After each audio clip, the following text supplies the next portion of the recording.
மாம்பழ சீசனே முடிய போது இன்னும் மாம்பழத்தை வச்சு என்ன பண்றேன்னு யோசிக்கிறீங்களா? இந்த மாம்பழ சீசனை ஒரு ஸ்வீட்டான ரெசிபி வச்சு முடிக்கலாம்னு யோசிச்சா அதுல ரெசிபின்னு பார்ப்போம் வாங்க. இந்த ஆம்ரஸ்ன்ற டிஷ் வந்து குஜராத், ராஜஸ்தான், மகாராஷ்டிரால ரொம்ப ஒரு ஃபேமஸான ஒரு டிஷ்ஷு. இதுல பூரி ஜென்ரலா கோதுமை தான் செய்வாங்க. பட் நான் மைதால செஞ்சிருக்கேன். உங்களுக்கு எந்த மாவு வேணும் நீங்க அந்த மாவு யூஸ் பண்ணிக்கலாம். இந்த பூரிக்கு 5ல இருந்து 6 கப் மைதா, உப்பு, எண்ணெய் சேர்த்து நல்லா மிக்ஸ் பண்ணி கொஞ்சம் கொஞ்சமா தண்ணி தெளிச்சு பிசைஞ்சு எடுத்து வச்சுக்கோங்க. 10 நிமிஷத்துக்கு துணி போட்டு மூடி எடுத்து வச்சுக்கலாம். இப்போ இந்த ஆம்ரஸ்க்கு மாம்பழத்தை நல்லா கட் பண்ணி அதுல இருந்து அந்த பல்ப்பை எக்ஸ்ட்ராக்ட் பண்ணலாம்.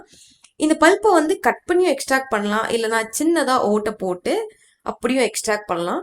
நல்லா கட் பண்ணி பல்ப்பை எடுத்துக்கிட்டு மிக்சி ஜார்ல போட்டு கொஞ்சமா தண்ணி ஒரு பவுல்ல மாத்திக்கோங்க. சில வாட்டி மிக்சியில அடிக்கும் போது அந்த பல்ப் சரியா கிரைண்ட் ஆகாம இருக்கலாம். ஒரு வாட்டி 2-3 தடவை செக் பண்ணிட்டு அதுக்கப்புறமா பவுல்ல மாத்திக்கலாம். நான் ஆல்ரெடி பால் காசி வச்சிருக்கேன். நல்லா ஏடு இருக்கிற பாலா திக்கா காசி எடுத்துக்கோங்க. நல்லா மிக்ஸ் பண்ணிட்டு ஸ்வீட்டுக்கு நான் சர்க்கரை சேர்க்கல, அதுக்கு பதிலாக கண்டென்ஸ் மில்க் சேர்த்துருக்கேன். நான் வந்து ஒரு 2-4 டேபிள் ஸ்பூன் இல்லை 3 டேபிள் ஸ்பூன் அளவு கண்டென்ஸ் மில்க் சேர்த்துருக்கேன். உங்களுக்கு ரொம்ப ஸ்வீட்டாக பிடிக்கும் அப்படின்னா நீங்கள் என்ன கொஞ்சம் சேர்த்துக்கலாம். நான் பாதாம், திராட்சை நல்லா பொடியாக கட் பண்ணி அதையும் சேர்த்துருக்கேன். இல்லை உங்களுக்கு பிஸ்தா முந்திரி வேணும்னாலும் சேர்த்துக்கலாம். கடைசியாக குங்குமப்பூ சேர்த்து நல்லா மிக்ஸ் பண்ணி ஒரு 10-20 நிமிஷம் ஃப்ரிட்ஜில் வச்சிருங்க.